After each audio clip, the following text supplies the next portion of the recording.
I see I've got Cameron and Audrey. Hi, Susan. Hi. And Zeke just came on board here.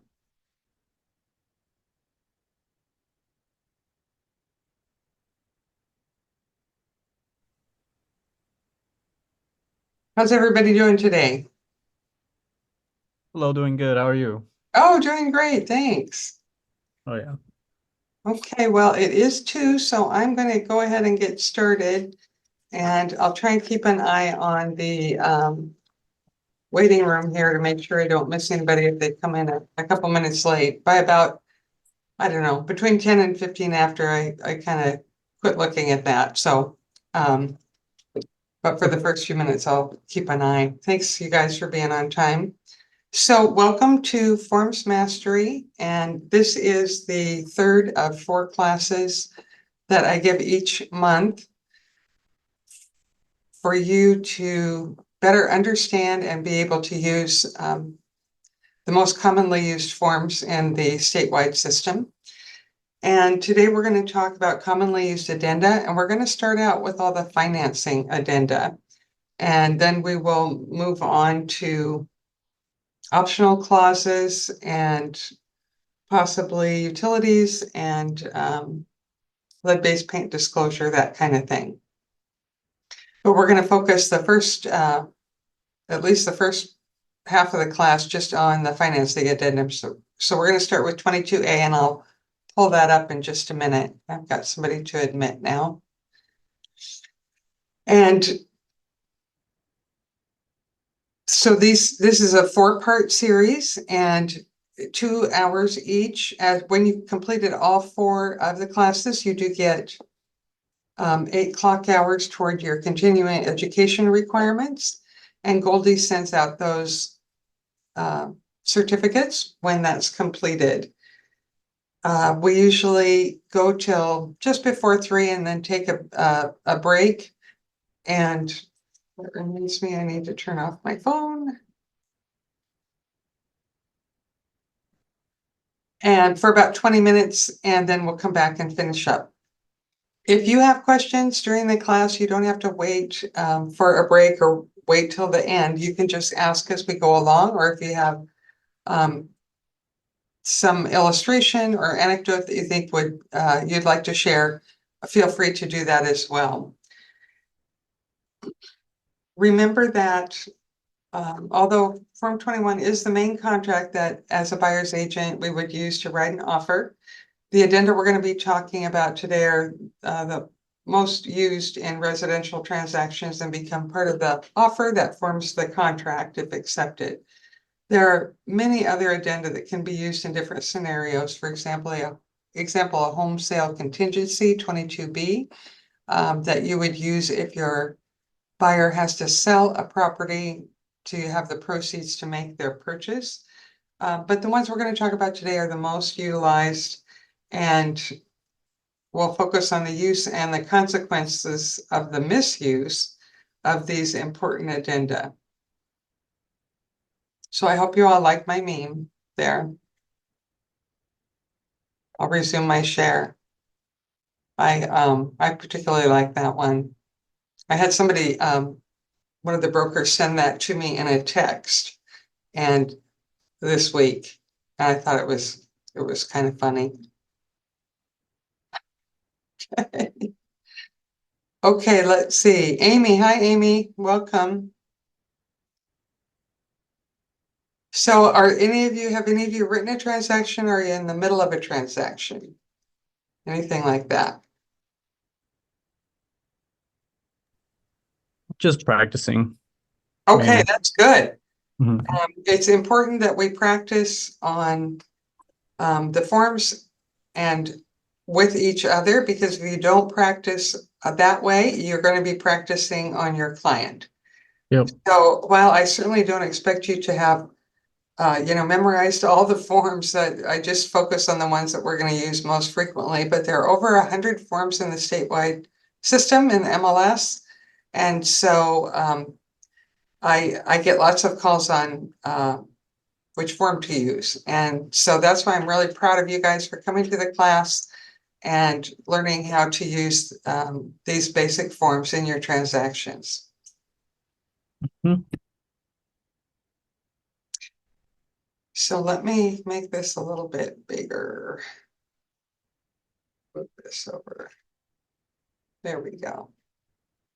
Okay, can everybody see my 22A here?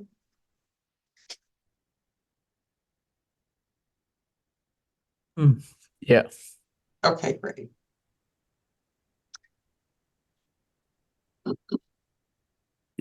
So anytime a buyer is going to be getting a loan to finance their purchase, you're going to be putting this financing addendum on your purchase and sale agreement when you are writing up the offer. Now, the basic purchase and sale, the Form 21 says buyer agrees to pay in cash unless otherwise agreed in this contract. So you must put this on here to protect your buyer's earnest money. That's really the purpose of having contingencies or conditions on your contract, because that way, if say your buyer doesn't like the results of the inspection or they can't get their loan, they can exit the transaction and still receive the refund of their earnest money. If they default on the contract with no contingencies, or they just simply change their mind and they don't have any contingencies to exercise, then their earnest money is the amount of liquidated damages that they would lose to the seller. So that's why putting the financing addendum is so important, because occasionally, although you might have a pre-approval letter from your buyer's lender, I had a client once who lost his job 2 weeks before closing. So fortunately, we had the financing addendum, and in that case, we were able to exercise our financing contingency because the buyer was denied for the loan because he didn't have any job. And so he was able to get his earnest money back.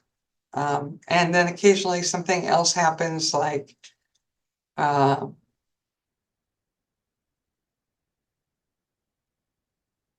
they need to add another person maybe to title in order to qualify, or another person to the loan to qualify.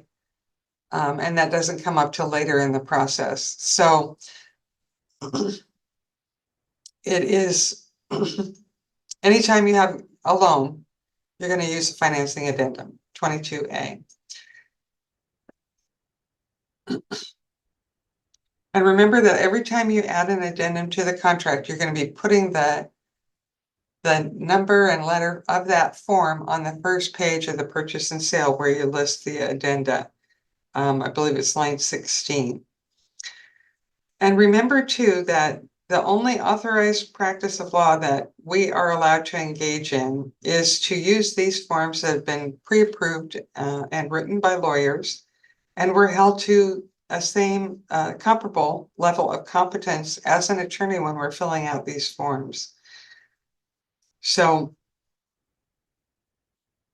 it's not that uncommon, even for experienced brokers, to not use the correct form, but to use a blank form, like a blank form 34, instead of following the flow of the appropriate forms. But this is very risky and exposes you, the broker, and the firm to a greater possibility of litigation.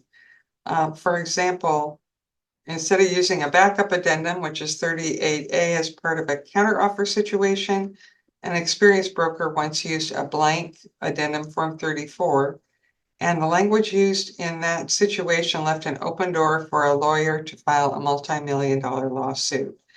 And they were using the broker's non-use of the backup addendum as primary evidence that the broker was not adequately representing their client. So I don't want you guys to be in that situation. I even got one yesterday where I had a new broker come in with their first transaction. They had written an offer, sent it over, and instead of getting a counter offer back, they had crossed off a bunch of stuff on the first page of the purchase and sale. And then written in the counter terms and then signed in the margins. And honestly, it was just a mess. It was really hard to read. And what you don't want on your purchase and sale is a lack of clarity on the terms.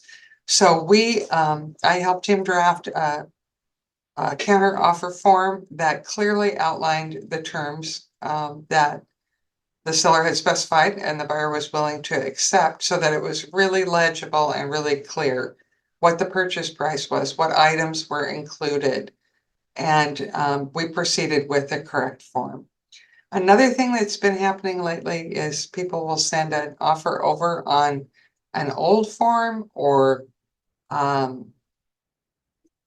some form they've pulled off the internet or something crazy. And I want you to remember that we are not licensed to utilize the forms that are not MLS forms.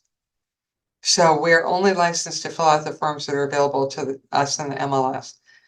Another thing that's come up a couple times recently is foreign language speaking buyers. And I've gotten questions about, well, how do I do this? Do I need to find an agent who speaks Spanish or Swahili or whatever to help me, help the buyer understand what's in the forms and what they're agreeing to? And the answer to that is, well, first of all, MLS forms are not available in any other language but English. And if a buyer needs a translation into their first language, then they really should engage a professional translator to do so. Now, a lot of times it will say it's Spanish or even Korean or possibly even Ukrainian or Mandarin. I can think of brokers who speak all those, not all of the languages, but I can think of individual brokers who speak each of those languages. Well, not Swahili though. But you might be able to find a broker to partner up with you to translate everything with your buyer or your seller. But really the best practice is to have them get their own interpreter. It's just interesting that that's come up several times recently. Okay, so how do we fill out Form 22A? Well, we're going to fill out the top part. If you're choosing these forms in Transaction Desk, it's going to auto-populate some of the information for you, which is handy. And you can fill in if need be, fill in the date of the purchase and sale. That's the date that you wrote the offer or writing the offer. And of course, the name of the buyer on line 2, the name or names of the seller on line 3, and then line 4 has the address of the subject property along with city, state, and zip.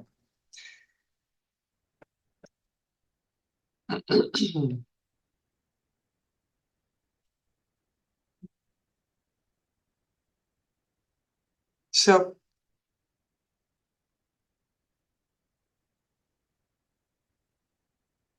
the first paragraph just says that the agreement is conditioned on or contingent on the buyer getting their loan. And this is where you have a place to fill in what kind of loan the lender is giving their buyer. And, whether it's a conventional VA, FHA, down payment program, or something else. Don't see too many bridge loans anymore. And then it also says that the buyer is going to put some money down on the loan. And typically this is going to be a percentage. And how do you find out how much the buyer has to put down? Well, you need to talk to your buyer's lender before and possibly during the time that you're writing the offer, so that you know exactly what the requirements of the loan are. And if the buyer needs help with their closing costs. In other words, are you going to need to ask the seller to participate in closing costs? And that's going to come up on the second page of the financing addendum. So you won't put a buyer in your car unless you have a pre-approval letter, and that pre-approval letter should stipulate to what kind of loan that your buyer's getting, so you know that ahead. And then you just have to find out from your seller how much the buyer needs to bring to the table for a down payment. And most loans, well, VA loans are 0 down, but most loans have a requirement that the buyer brings some funds to the table at closing. Now, the next line here, line 10, has a timeline for the buyer to make the application for their loan and pay the application fee. And the deadline for that, the default time, is in line 12, and it's 5 days.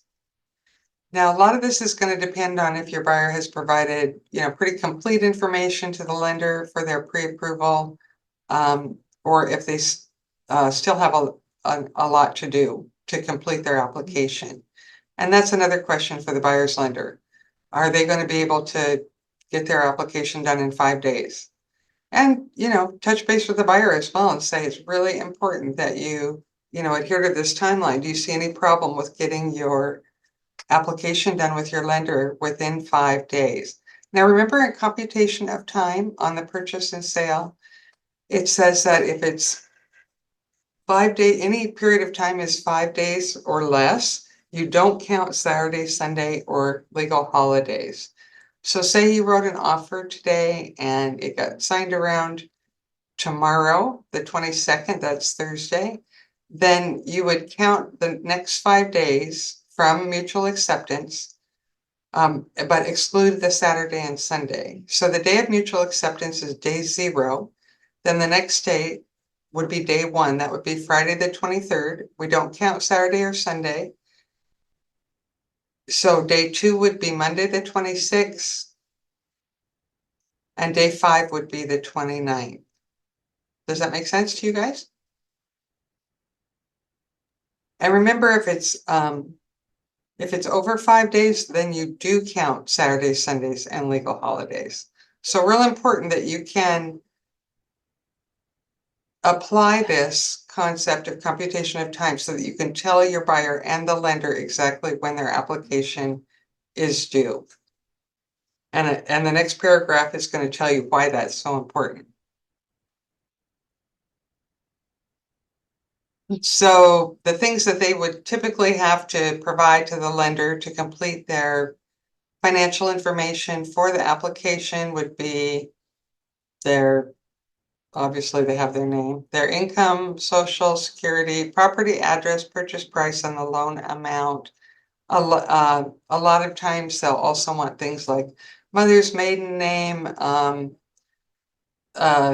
They usually want to know assets and liabilities. So what kind of savings or investments and what kind of loans do they already have, and how much is still outstanding on those loans. And usually they'll want a year or more of tax returns, probably statements from the bank, a verification of income in the form of, I don't know, a couple months of pay stubs, that kind of thing. So those are all things that the buyer has to provide to them when they're making their application and as they go through the loan process. So what happens if the buyer doesn't get their application in on time within this 5 days? And by the way, this can be longer or shorter. 5 days is just the default. That means if it's not filled in, it defaults to the amount of time that's printed right here in the parentheses. But 5 days is selected as a default because that's kind of an average amount of time that people need to get this done. So if the buyer doesn't make their application within the agreed time, or if they change the type of loan at any time without seller's consent, or they change the lender without seller's consent after the agreed upon time to apply expires, then their financing contingency is waived. And that means that their earnest money is no longer protected, and if they don't get their loan, they would sacrifice their earnest money. So remember that if the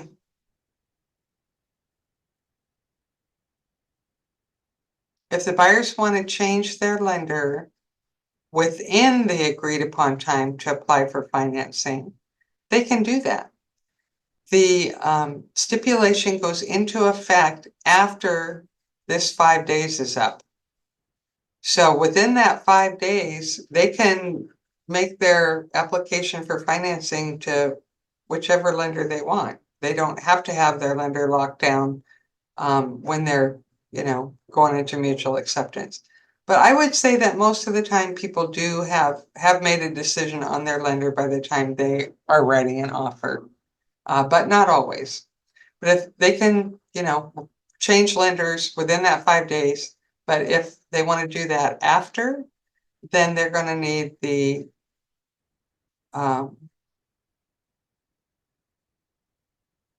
seller's permission. I'm trying to move I have to move this over so I can show you what that form looks like. So how would we get that seller permission if we needed to, if we were past our 5 days and we needed to let the seller know that we are changing lenders, or if at any time we're going to change a type of loan? So if you checked, conventional first on here, but, a few days later, the lender says they'd be better off with an FHA, you've got to have the seller approve that. And you would get their consent, and I think of this as 22A, which is our financing form. And then I think of the C as consent in this form. That's how I remember which one it is. So here are the two options. So if they're changing the type of loan at any time, you have to say it was conventional, now it's FHA, and we're going to make the application within, say, 3 days. That's our default.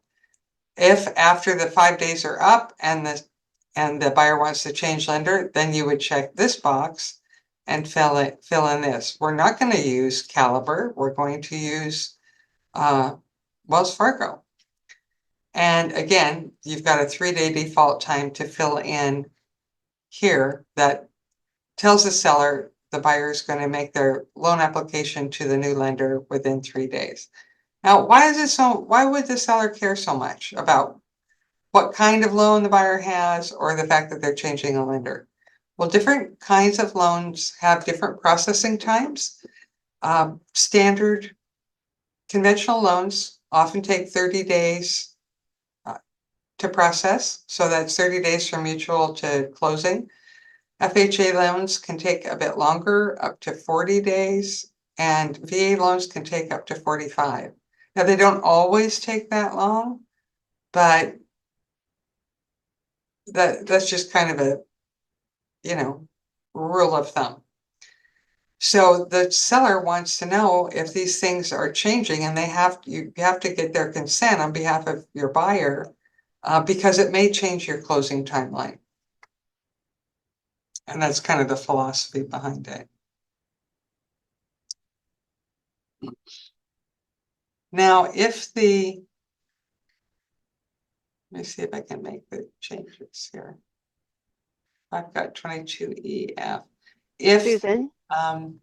Buyer is just needing to disclose that they have cash money available for a purchase, then you're going to use a 22EF. And I think of that one as standing for 22 for financing, and then the EF is evidence of funds. And I'm looking to see if I've got that on my desktop. I'll pull that up for you. I'm not finding it right now. But that 22EF just says, I've got the money and I will give you that proof of funds. It strengthens your offer if you can provide proof of funds at the time you submit your offer. And evidence of funds would be constituted by, say, a bank statement with your buyer's name on it, with the name of the bank and the location of the bank on it, but not the buyer's account number. You don't need to include that. That's considered non-public information, and I would not include that on your evidence of funds. Evidence of funds discloses, but it does not create a contingency like this form does.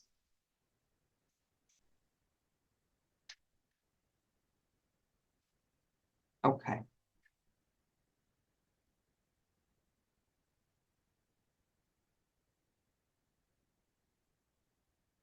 So that's the first paragraph about loan application.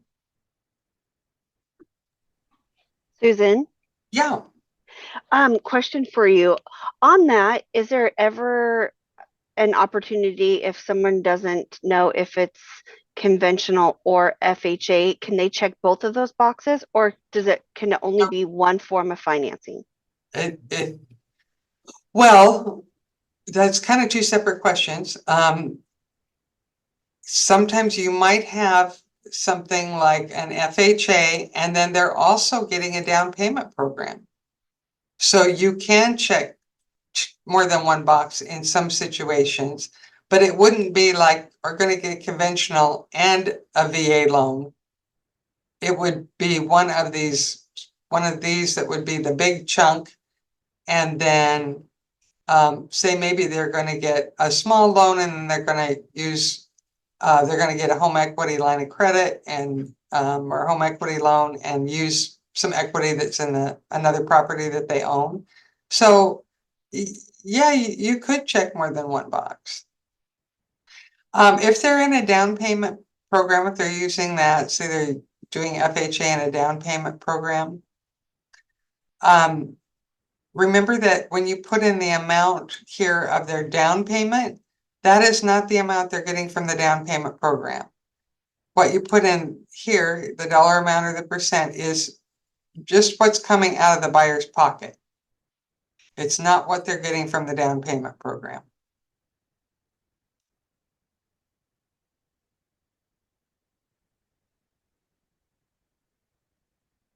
Okay.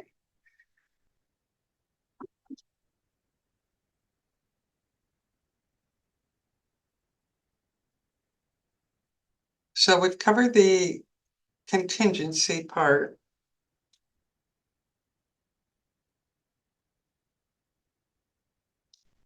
And this next paragraph here, there are two options for this, either A or B. And in the first one,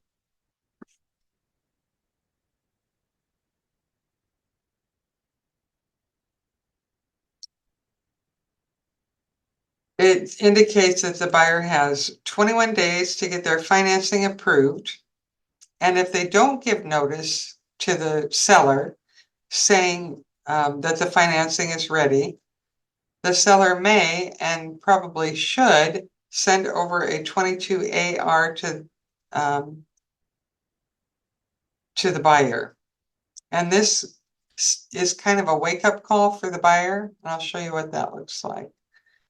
And so it says, hey, the seller would check this box and say, hey, buyer, I want to make sure your financing is rock solid and we're proceeding to closing as scheduled. So if you haven't waived your financing contingency, so I want you to do that. And if you don't do it, then 3 days after I send you this notice, I can terminate the agreement. So it's kind of saying to the and the time frame on the 22A, see, this is 21 days. So the buyers had 3 weeks. So with a conventional loan, 30-day processing time, we're at 3 out of 4 weeks, right? So the seller's saying, hey, we're a week from closing. I want to make sure you guys are ready to go. So this form is what would be used for the seller to gain that assurance that the buyer is comfortable waiving their financing contingency and they've got their financing organized and are going to be able to close on time. If not, however, you'd use this same form, or the seller, the listing agent would use the same form to terminate the agreement. And in that case, if the seller terminates, the buyer would get their earnest money back.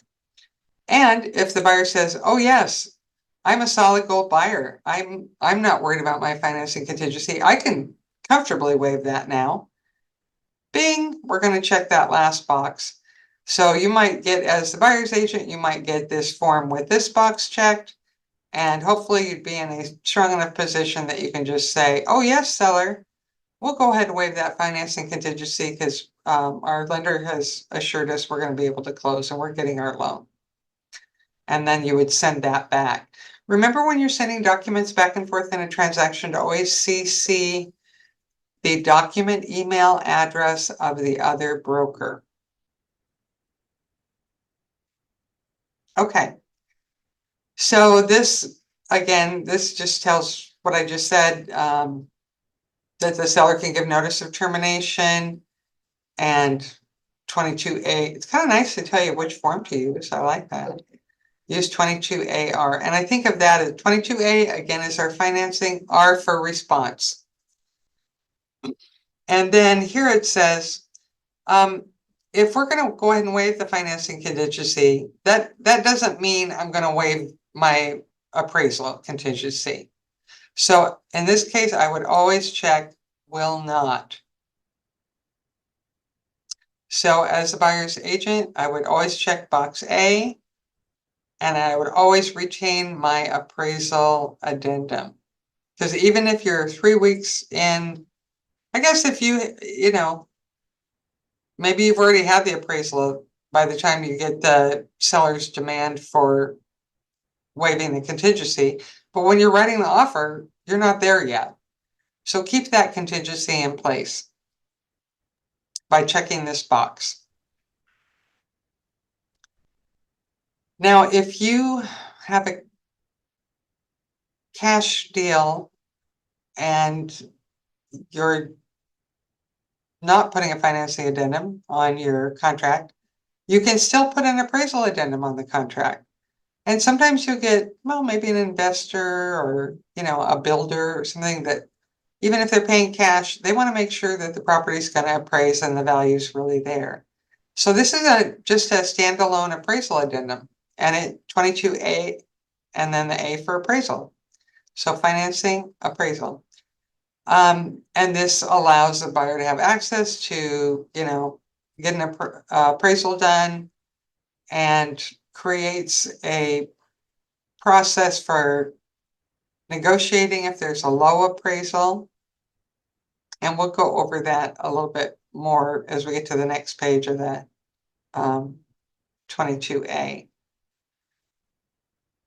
And even if your buyer doesn't want to do this, that's okay, but it is a good idea to tell them that they have the option of creating that contingency based on an appraisal, even if they're paying cash.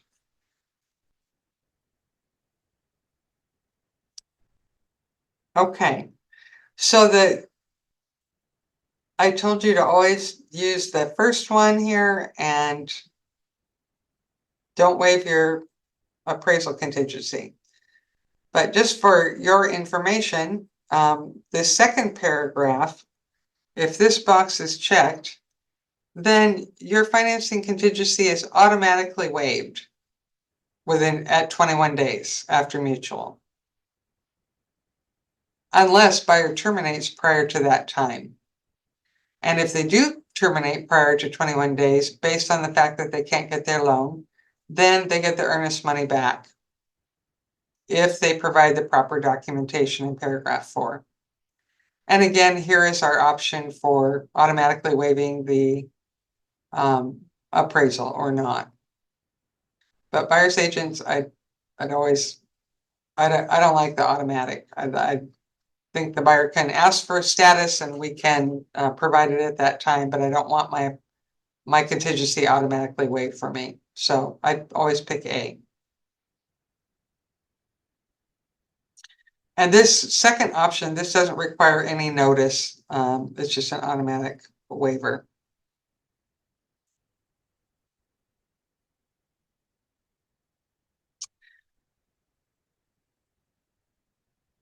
Okay, paragraph 3, loan cost provision. This is where you'd write in the amount that the seller is going to contribute to the closing costs.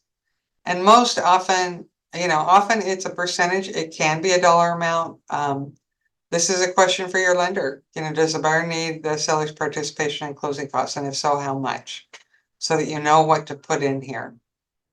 And also, as a listing agent, when you're looking over offers, be sure to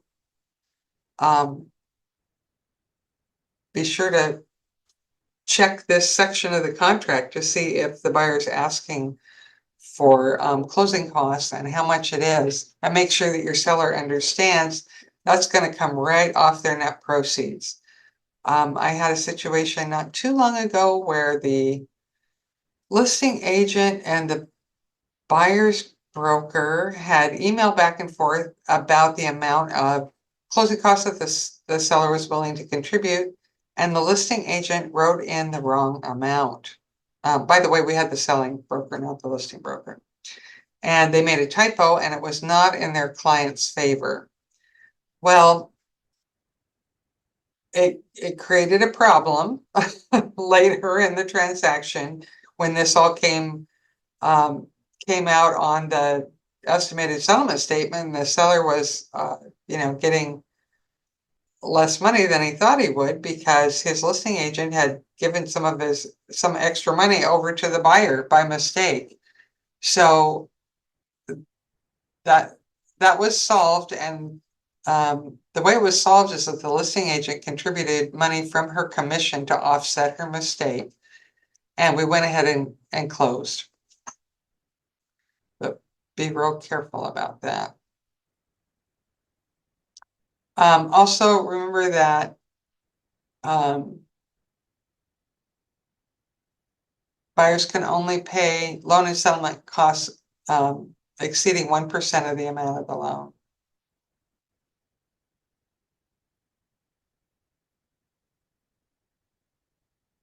And there's a $300 fee for the government loans that the seller would have to pay, even if they don't pay anything else.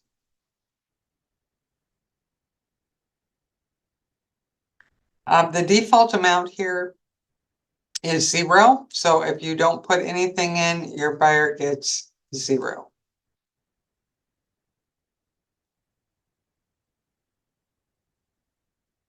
Paragraph 4 lays out an explanation of what the buyer must do in order to recover their earnest money deposit if the financing is denied. So if your loan is denied, you have to jump on that and make sure that you get all the documentation together to get over to the listing agent in order for your buyer to be contractually entitled to their earnest money refund if their loan is denied. And I know this paragraph by heart because I get asked it so much. So if you guys, I'm going to go over it with you guys, and if you can get this under your belt, you're going to be ahead of most of the other brokers. Anywhere, I don't care how experienced they are. So if the buyer hasn't waived their financing contingency, so in other words, if we've used that first paragraph and it's still within our 21 days, and my buyer can't get their loan, and they tried to get their loan, but they couldn't. Then when the buyer serves notice to the seller, and remember these things always go into effect upon delivery, then the deal is over. Earnest money can go back to the buyer, but here's a list of things we have to provide. The lender has to give us in writing the date that the buyer made their loan application. Remember how important that was? I went over that with a fine tooth comb because they have to make their loan application within 5 days of mutual or they don't have the contingency anymore. So that's why it's so important to watch that timeline and make sure they get that application in on time and that the lender knows when the deadline is too.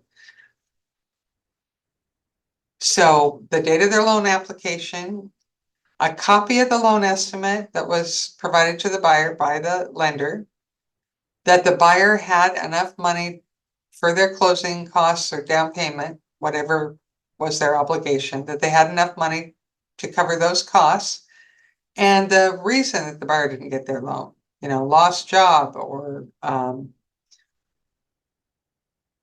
one came up recently where the buyer wanted to buy a fixer and the seller didn't want to fix anything. And so there were some work orders attached to the appraisal that the seller was not contractually obligated to fix and they didn't want to fix it. So the loan was denied based on the, I can't remember if they said inadequate or inappropriate property, but some word like that. In other words, they weren't going to loan.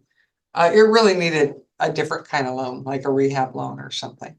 Or somebody that was willing, that could pay cash.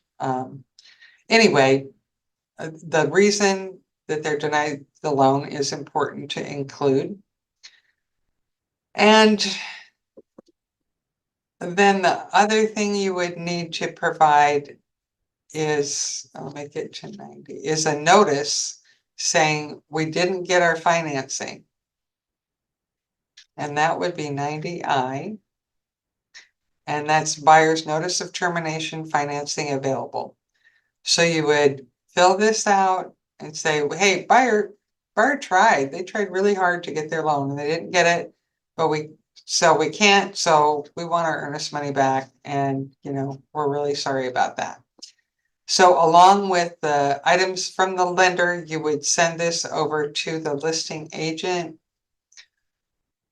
in order to exercise the contingency. Remember, that's what protects your buyer's earnest money so they can get that back and move on. The other thing, one more thing you would need to include in the packet of things that you're sending over to the listing agent is Form 50. Now, this is not a rescission. Form 51 is the rescission. That's the form you use when you don't have a contingency to exercise and you're just rescinding the agreement. But this is simply a direction, instruction, really, to escrow that says, hey, this fell apart. So we, buyer and seller, agree that the buyer's going to get all their earnest money back. So you would put the amount of the earnest money right here, and you'd have your buyer sign and date. You would sign it as well and put in the name of our firm. And then this would go along with the 90I and the information from the lender that's listed in paragraph 4. Loan application, loan estimate, that they had enough money to close, and the reason for the loan denial. So all those 6 things you send over to a listing agent and then collect the earnest money for your buyer. And I'm telling you, if you don't have all the right documentation or you have it and you don't get it sent over to the listing agent, your buyer isn't contractually entitled to the earnest money refund. So make sure you check everything off on that list and get it over to the listing agent. Okay, now the next paragraph talks about the appraisal contingency part of the financing form. And this process just really has to be followed to the letter. And we're going to use 22A and for that process. So if you get an appraisal back and the appraisal is less than the sales price, then within 3 days, the buyer has to tell the seller, hey, my appraisal's low, and here's a copy of the appraisal, and here's my notice that the lender's appraised value of the property is less than the purchase price, and here's the appraisal. So this is the form you would use to provide that notice of low appraisal to the seller via the listing agent. And then this is the same form that you would use to for the seller to say, hey, I want another appraisal. I want to challenge that appraisal.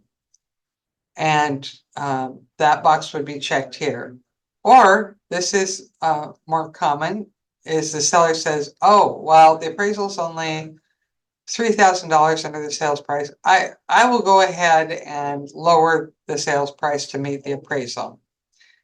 And then that's great. Then you're in agreement. The seller has to sign right here.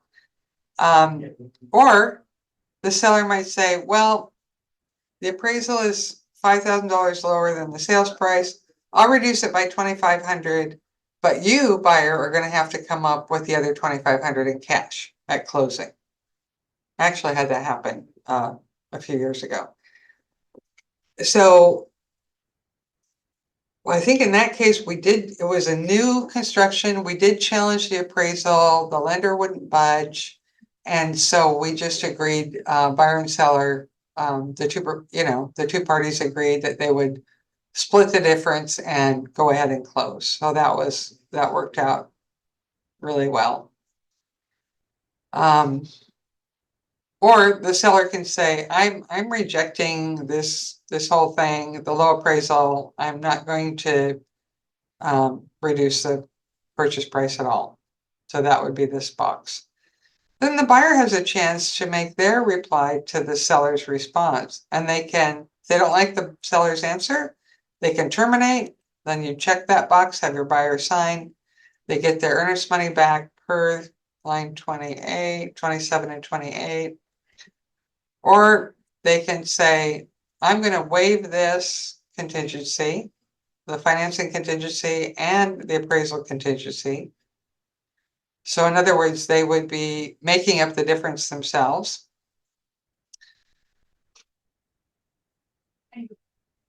And here is the acceptance of reduced purchase price. And then here's a phrase about government loans.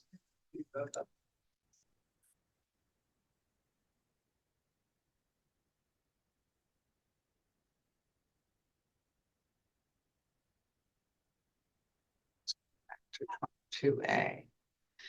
And like with the inspection forms, the timelines on that 22AN are ruled by 22A. So, here are the timeframes right here. So buyer has 3 days to get the low appraisal over to the seller.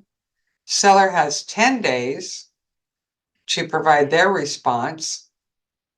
And then once the buyer gets the seller's response, then they've got 3 days to respond. Right there, there's 3 days. And here again, buyer has 3 days.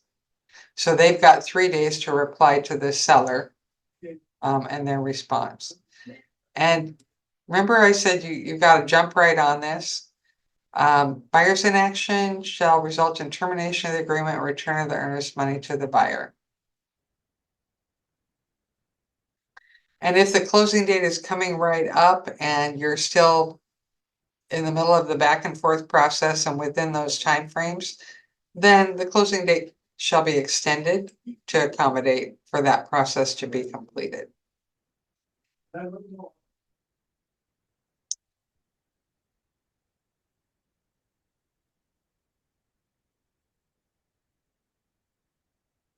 This next paragraph just gives permission to the buyer from the seller to conduct inspections of the property that are going to be required by the lender. The seller isn't obligated to pay for the inspection or for any repair requirement that results from the inspection. That's called a work order attached to the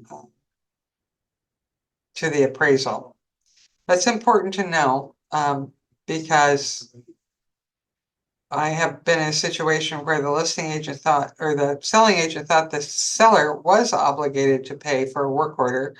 Well, as long as the seller understands that the buyer can't get their loan unless the work orders are done, they can cut the buyer loose if they want, or they can fix the things that are mandated by the work order and proceed to closing.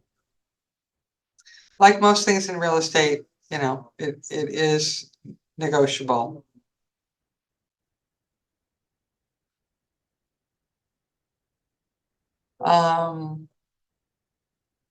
Paragraph 7 addresses the same appraisal issue, but with regard to government loans that don't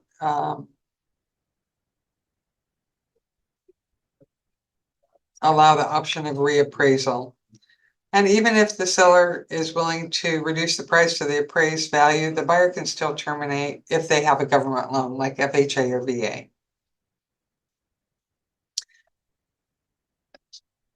And this is the amendatory clause that's always required with VA loans. It used to be a standalone addendum, but now it's part of the contract, so that's nice.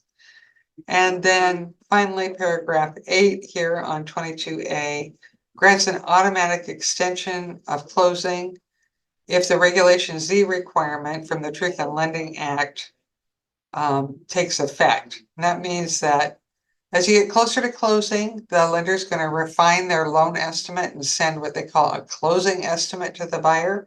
And the buyer has the right from the time they receive that to have 3 days to review it.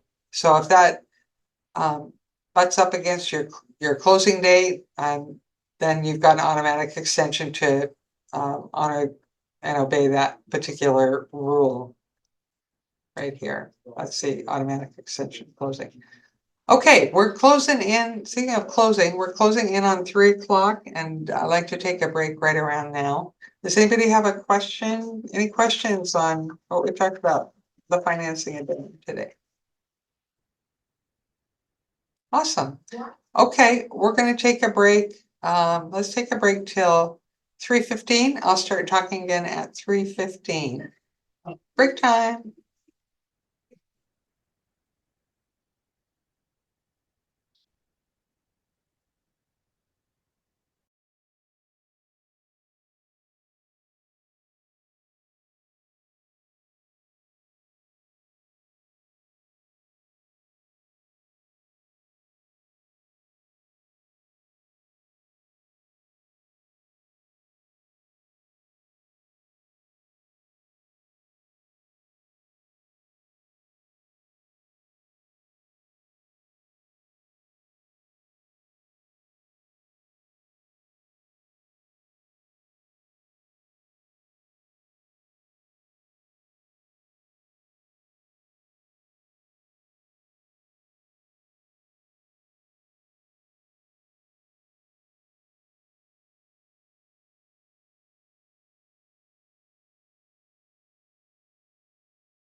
Hi guys, I'm back.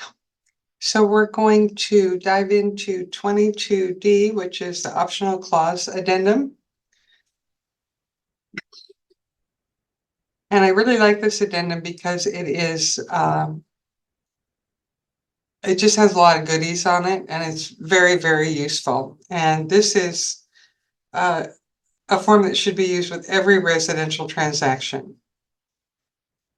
So let's take a look at 22D optional clauses.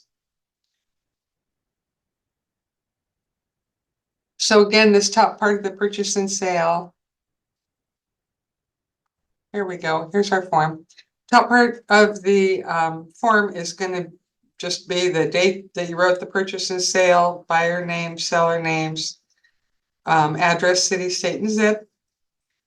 And then you're pretty much going to always check paragraphs 1, 3, and 4.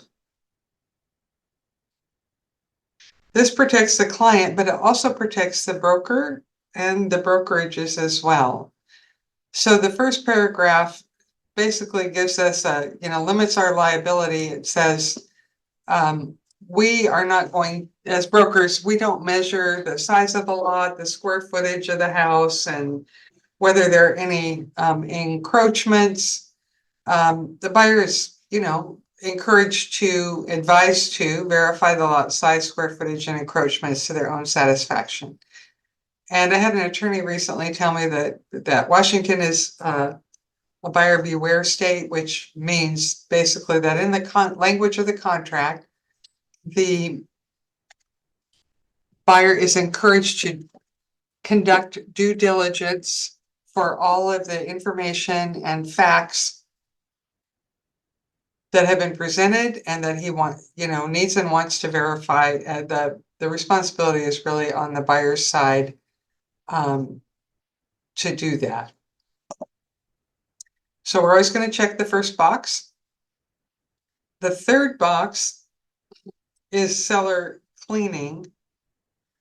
And of course, it's always best to have the seller clean the property and remove any trash, debris, and rubbish from the property prior to buyer taking possession. Now, be really careful about this one because you need to find out exactly from your buyer what they consider clean. Just taking out the garbage, may not be enough from them. If your buyer is expecting that the seller will bring in someone to do a full move out clean, which includes wiping down the interior of all the cabinets and cupboards and closets and washing down the walls, or cleaning out the insides of the appliances, maybe washing windows, certainly mopping and vacuuming, and making sure the bathrooms are clean. Get a little, drill down on this question. What exactly do you expect? If it's a situation where the buyers are going to be ripping out the carpet and repainting anyway, this may not be of such great import to them, but many times closing has been held up because a property was not, the seller thought that what they had done was clean, and the buyer did not agree that the property was clean. So the buyer and the seller had different definitions of what clean means. So make sure that you know what your buyer's expectations are. And if they are saying, I specifically want the carpet cleaned by a professional carpet cleaner, you need to specify that. Otherwise, you might end up with just kind of a broom clean situation where, they sweep out the house a little bit and that's it. So make sure that, it's going to be done to your buyer's specifications, and that'll avoid a last minute scramble and possible delay of closing, and certainly avoid a lot of hassle. On the title insurance, this provides 2 options for title insurance. Each of them are is a little bit different than what's provided in the boilerplate language of the purchase and sale. And I would say you pretty much don't ever want to check either of these boxes. Standard owner's coverage is only going to be used really unless it's a vacant lot. And the extended coverage is rarely needed, only really in the case that you're going to require a survey, which you don't know until later in the transaction. So generally, you're going to check this box. You're not going to check either of these boxes. And your buyer will get the title insurance that's provided for on Form 21. And the way it was explained to me is that there's a bronze, silver, and gold level of title insurance. So standard is the bronze. The silver is on the purchase and sale. And then the gold is extended coverage. So basically, you're just going to need the silver that's already provided for. And title insurance is a one-time fee. The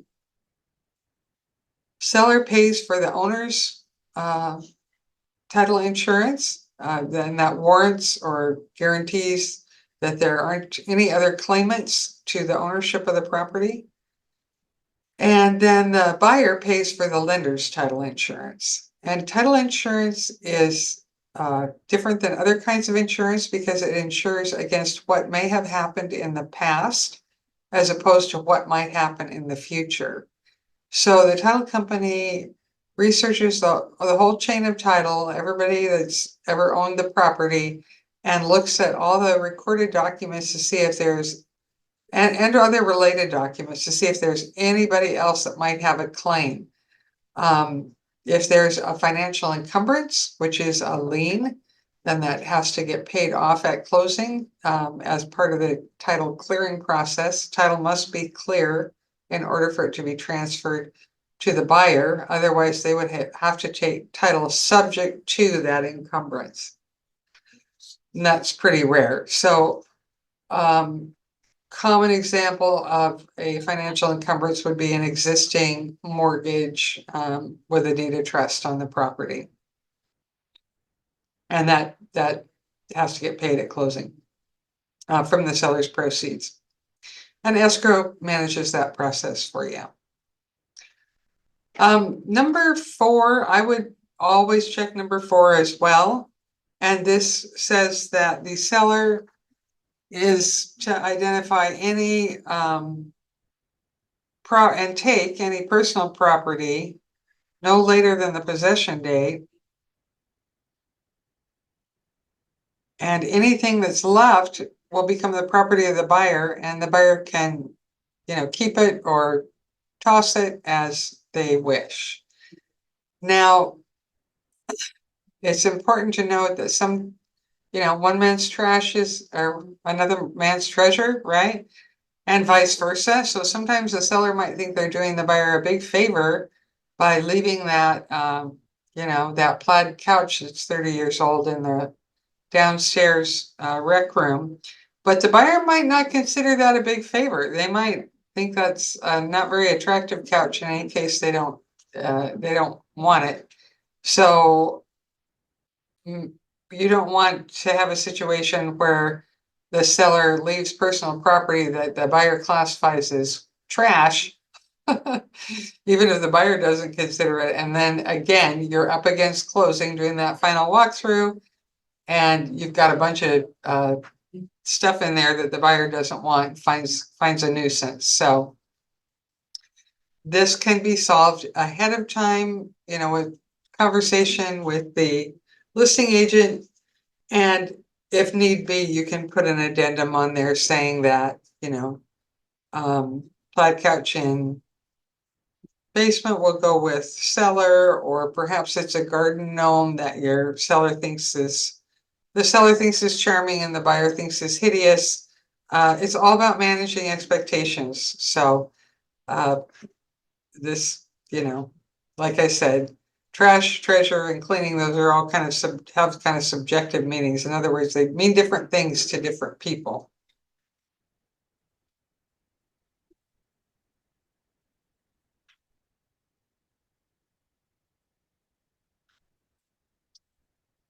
On paragraph 5, the utilities, I would always check this box as well.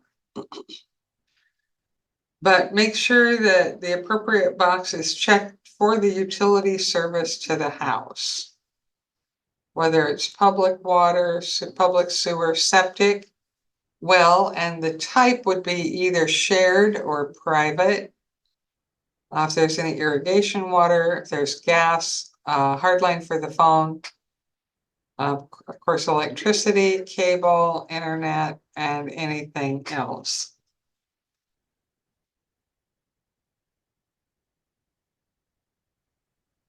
Make sure you verify each of these items, for example, sewer and not septic. Inquiries, you can make inquiries, in a reasonable fashion. You are held to a degree of reasonable care and skill in verifying these things, and escrow can help with that because they will be getting additional information from the seller in order to order things like payoffs, and get final utility bills on any lienable utilities that serve the property.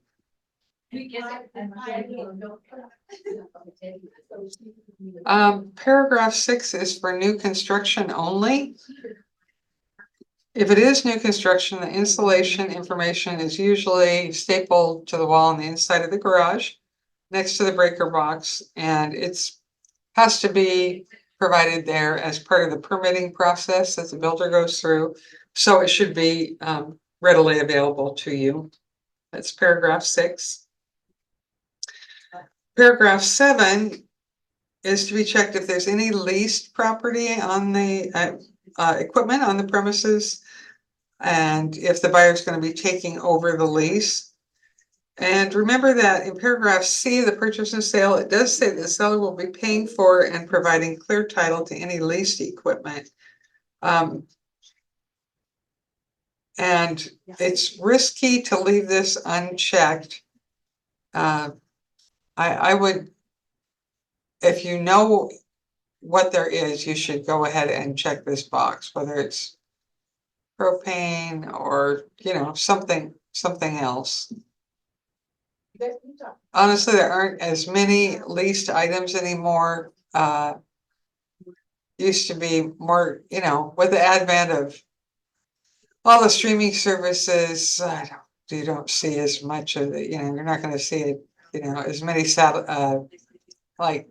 dishes and that kind of thing.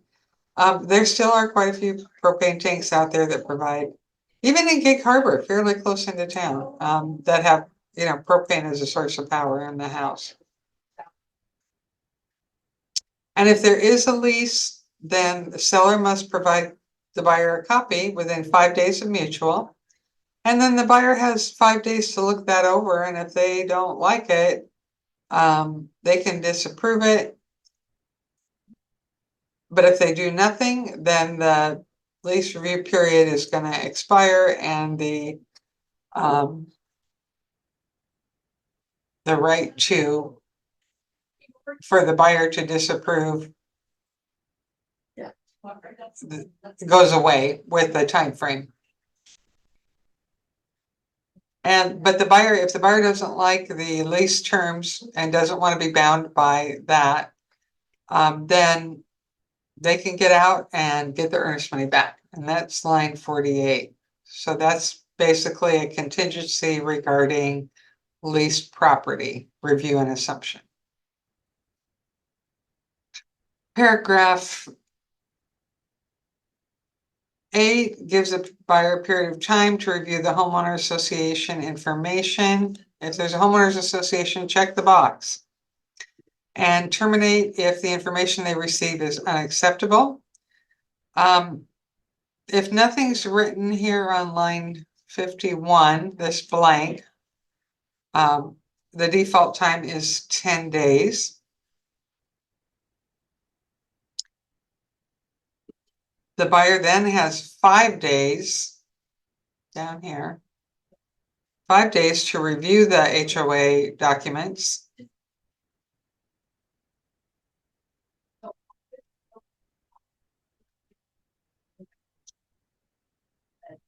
And if they're not happy with that, they can disapprove and terminate the agreement and get their earnest money back.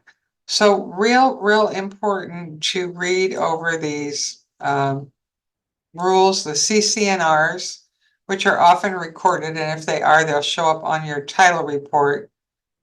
Meeting minutes from the association, board of directors minutes, and financial statements. Why is this so important? Well, HOAs often will discuss big projects before they take a vote on them. And that's going to be reflected in the minutes and in the proposed budget.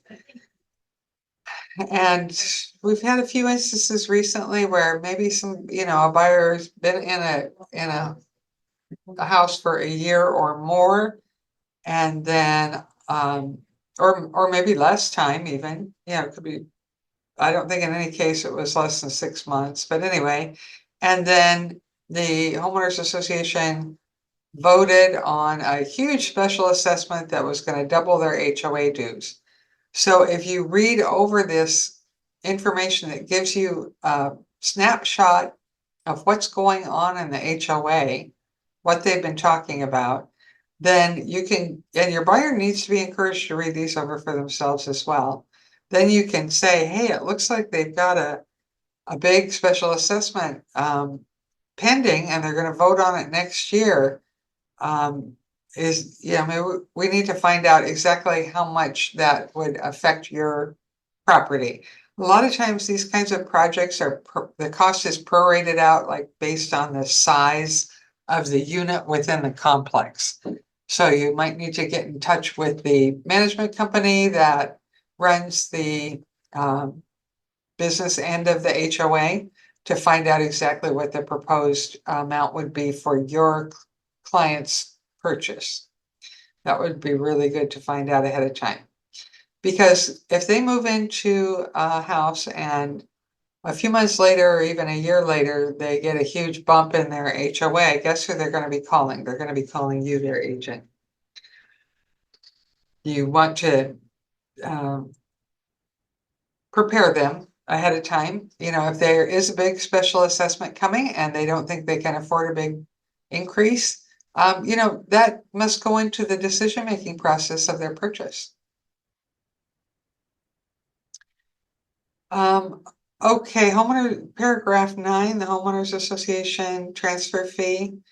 This just addresses any move-in or move-out fees and who will pay them if the HOA doesn't have rules for that. And usually escrow will get a statement of account from the HOA so that they can see if the seller's up to date on paying their dues. And if there is a transfer fee or a move-in or move-out fee, that is typically listed on that statement. And there is a place to indicate who is to pay it. But if it is not indicated on the HOA statement of account, then the default is that the seller would pay if there is a fee. So as buyer's broker, I would definitely check this box and I'd ask the seller to pay it. Remember, we're working for the buyer.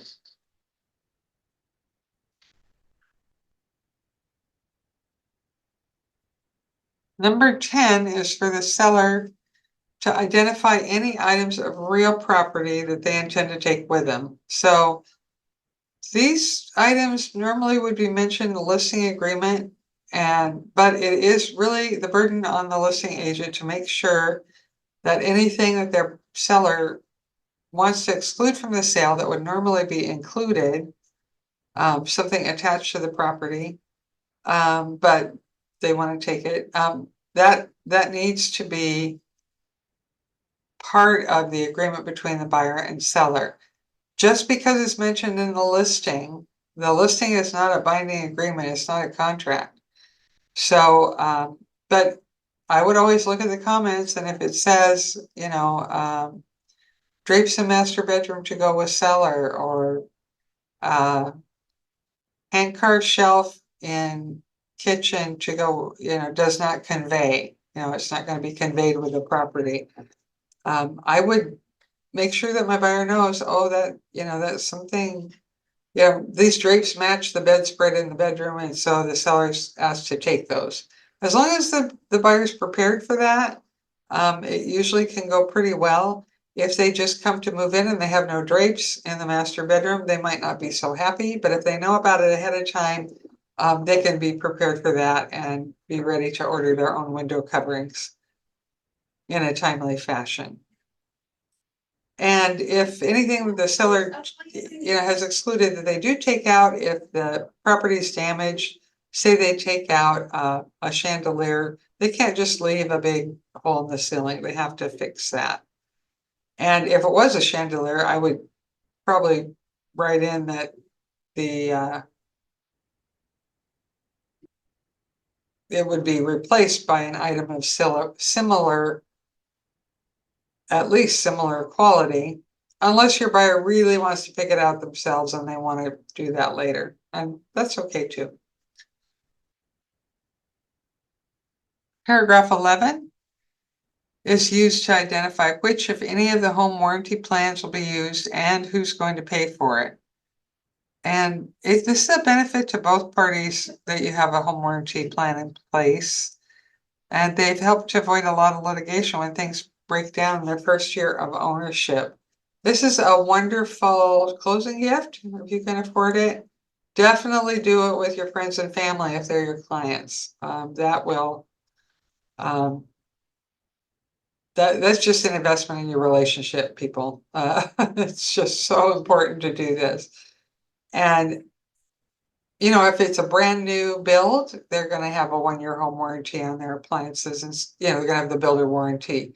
But anything else, any resale, I had a house one time where we bought into a new development, and it was a nice development. It was, like the house had really nice millwork and some nice features, and a view and all that. But they had put in really, like builder grade appliances. So a bunch of us in the neighborhood, the dishwasher went out, I would say anywhere 13 to 15 months, because it just had a real cheap pump in it. And it just didn't last, It did make it through the period of time of the builder warranty, but then they just started falling apart. So anyway, if you can get the buyer the warranty that first year, then they can have the option of renewing it if they want at their own expense. But I've given this example a few times in class, but I sold my sister a house, oh gosh, probably 13 years ago, I think, and I got her home warranty. And the first year she was there, within that first year, I think it was like 7 months or 8 months or something, her dishwasher went out. And she was so grateful to have that home warranty, because then just for the cost of a service call, she ended up getting a new dishwasher, because they have to repair or replace it. And since it was kind of older and they couldn't get the parts to fix it, so for whatever, $75 service fee, she got a brand new dishwasher. So she was, that turned a disaster into an enhancement, I guess. A bad thing into a positive, negative thing into a positive thing. And there are lots of good warranty providers. There's Old Republic and AHS and Fidelity warranty. First American has a warranty program as well. And it's based on the square footage of the house. So you can go on their websites and order that way. There's some cards around the office too for different representatives of warranty companies. Hold on just one second. I've got people talking in the hallway. I'm going to shut my door.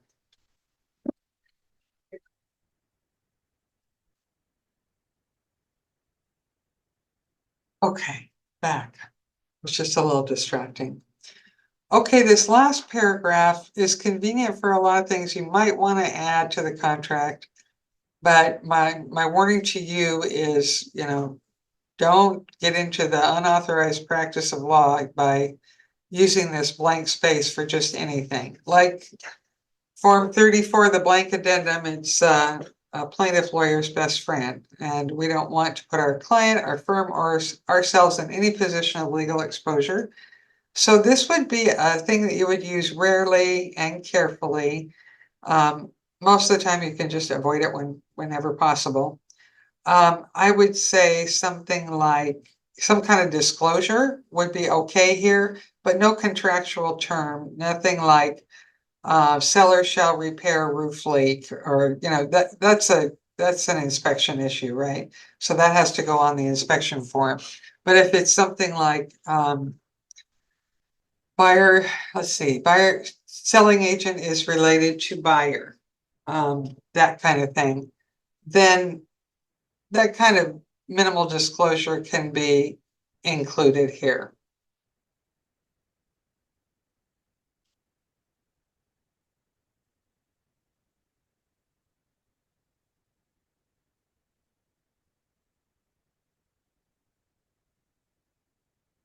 So if you do have more substantive issues to address, you would use the correct and specific form, like if it's an inspection issue, use the 35R. If you do have to write up a blank addendum, you should probably call me so that we can get the wording right. Okay, any questions about 22D? I'm just going to touch on a couple of other forms before we wrap up here today. I did mention the 22EF evidence of funds addendum when we were talking about the financing addendum. And here is that form that just says, provides the definitions of what non-contingent funds or contingent funds are and what evidence means. And it just says that the buyer's going to give the seller evidence of their non-contingent funds in 3 days. And again, we talked about that would be like a bank statement with the personal information blanked out. It does need the client name and the bank name and the amount of money they've got in the account to prove that they've got that money available to make their cash purchase. And if you disclose, so if you check this box and say, oh, my buyer's getting a conventional loan, this is a disclosure form. This does not create a contingency for your buyer to rely on. So if your buyer's getting a loan, generally you're going to use 22A. That gives you that contingency. Well, why do they have loan on here? Why would you use this form? Well, they might be using a hard money lender. It might be a private party. It might be Evergreen Home Loans. What's a hard money loan? Well, that's a short-term loan that is usually offered on the secondary market at a higher interest rate for somebody that needs a chunk of money, but for a fairly short time. So I know a lot of times flippers will use this kind of thing. They have a few people that loan them money, for a month or 2 or 3 at a time. They get a nice interest rate and they can get the funds out to the flipper much more quickly with a lot less paperwork than going through the process of taking out a conventional loan. And even if the buyer is getting a gift of money from a family member, could be for earnest money, could be for part of the down, you want to go ahead and disclose that here. If your funds are coming from outside the country, that can definitely take some time. So you want to mention that here if you have funds that are not readily convertible to liquid US funds. Again, this is just a disclosure form. It doesn't create a contingency around these items.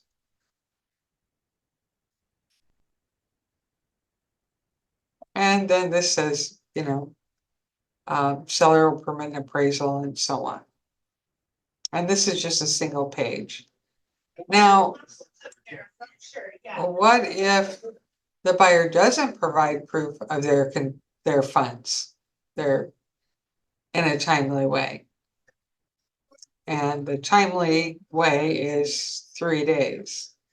So if after 3 days, seller doesn't have any proof that buyer has the cash,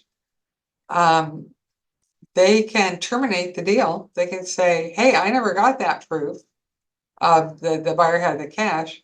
So I'm terminating, or buyer, you can have your earnest money back. I'm moving on.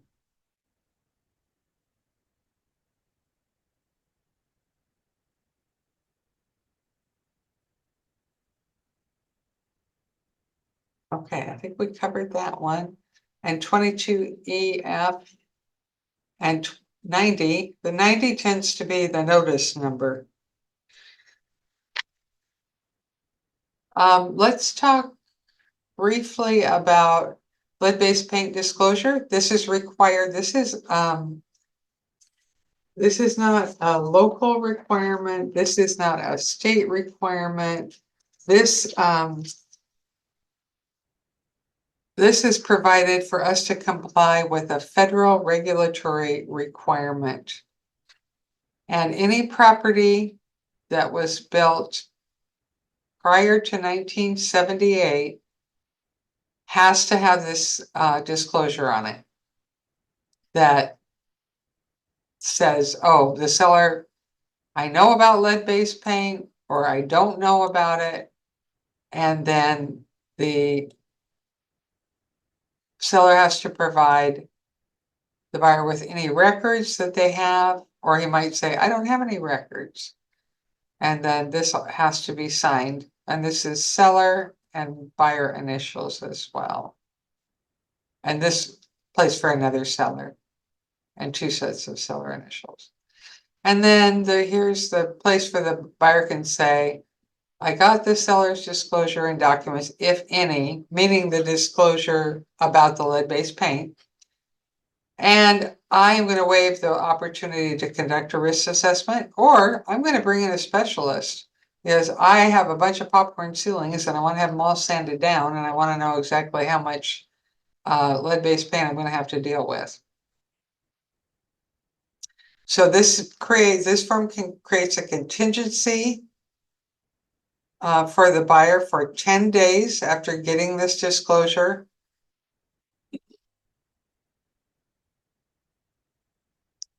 And they would have to identify specific deficiencies and any corrections that were needed. If they had that special inspection for lead-based paint. And then the seller would have 3 days to give written notice that they're going to fix everything that needs fixing. And then the buyer has 3 days after the delivery of the seller's notice to say yay or nay. And if they say nay, they can exit and get their earnest money back. So a lot of times you'll see a 22J, a 22K, possibly a Form 17, the seller's disclosure, and certainly the legal description will be in the supplement section of the listing. So make sure when you're writing an offer to go into the supplement section on the MLS for your listing and pull those forms that hopefully your cooperative listing agent has provided for you. But this one's real important because lead is a real health hazard. But in my own experience, and I wouldn't want you to quote me on this to a buyer, but generally if it's painted over, it doesn't create a big problem. It's when you stir it up. In other words, if you sand it, that kind of thing, then there are specific remediation techniques for that. I mean, they have to wear special masks and things like that. So most of the time, your seller isn't really going to know much about the lead-based paint, but they are required to disclose anything that they know about it And if you have your buyer's purchasing a house that was built prior to 1978, give them the lead-based paint disclosure pamphlet. It's called Protect Your Family from Lead in Your Home. It's in the MLS. 22K is the identification of utilities. I would always fill this out. This is essentially this accompanies your request that when you've checked the box on the first page of the purchase and sale to say, hey, escrow, I want you to get payoffs on unalienable utilities and pay those from the seller's proceeds at closing. That way you broker, you don't have to do it. And it's very routine for them to do this. And they do work, in a number of different counties, so they might not always know it's water district number 54 in Burien that's serving that specific property. Here's a little tip for you though. We fill it out at the top as usual. But then as far as the utilities, really escrow just needs the name of the utility. Tacoma Public Utilities, Pierce County Sewer, some garbage collections are lienable now, so you do want to put in that. A Seattle City Light, Puget Sound Energy. They don't need the address, city, state, and zip, fax number, email, website. Just the name of the utilities is fine.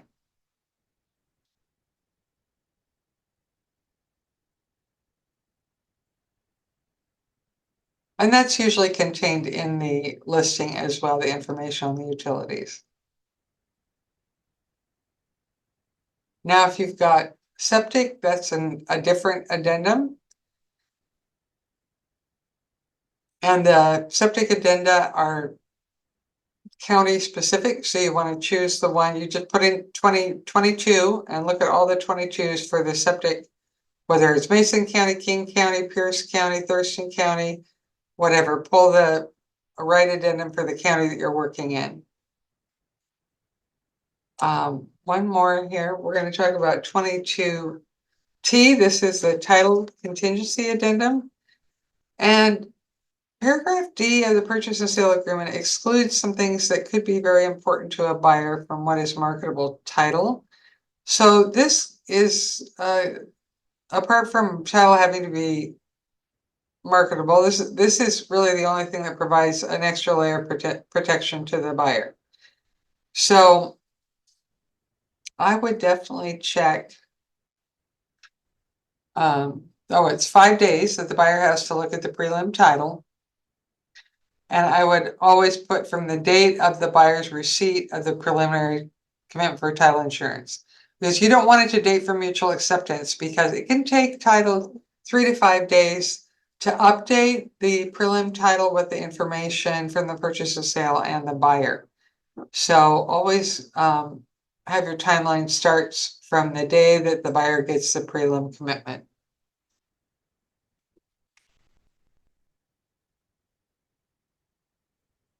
So again, this creates a contingency for your buyer on the buyer's review of the preliminary commitment for title insurance, looking at, the easements, covenants, conditions, and restrictions of record. And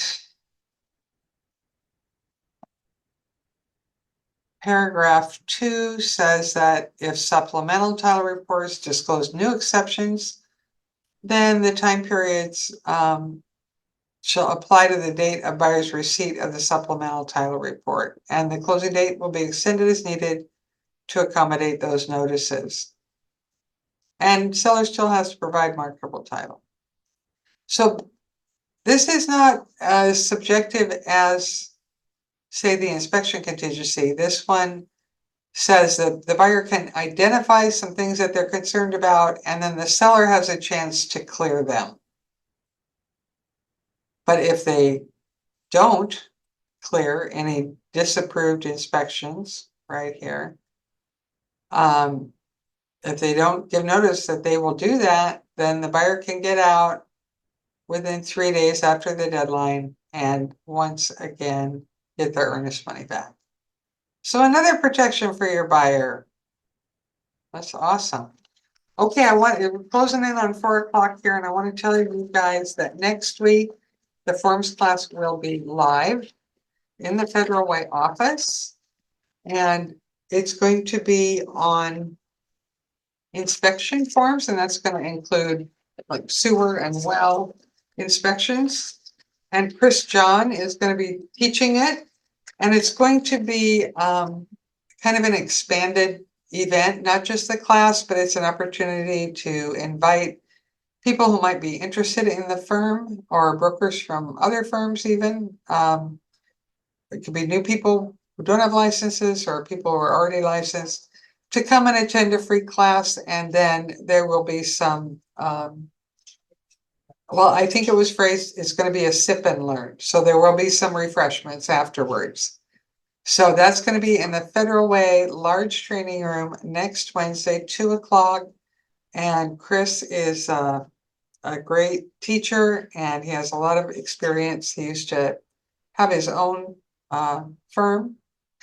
So I'm looking forward to seeing the light that he can shed on the rather complicated inspection process. And let's see.